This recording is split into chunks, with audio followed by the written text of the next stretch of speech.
Welcome sa Jawis Kitchen. Magluluto tayo ngayon ng sinabawang isda, kinamatisang galunggong. Yan o, kamatis, sibuyas. Lagyan natin ng luya para matanggalin lang sa.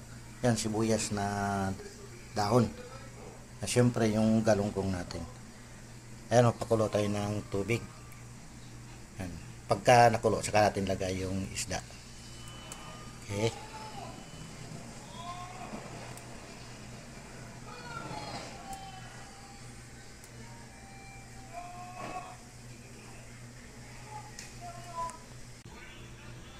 Ayan, lagyan natin ng asin.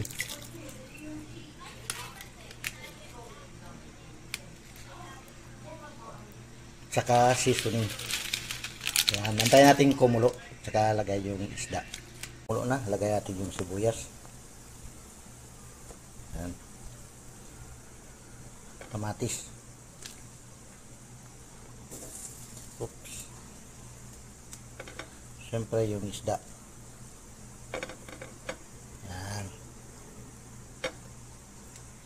Yung sibuyas nahiwa ko yan. Akala nyo po, nahiwa ko yan. Bubukayan mamaya. Yan o, diba? Nahiwa ko na yan. Yung sibuyas may bulaklak o.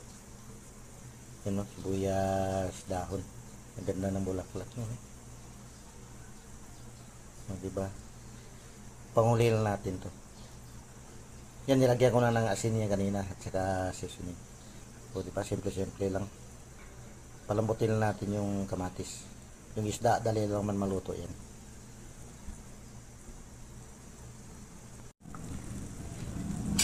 Ayan o, kumukulo. Ito, hiniwa lang o. Kala nyo buo. Ayan, hiniwa na siya. O, saglit lang maluto to. Ayan, lagay natin yung sibuyas dahon. Ayan.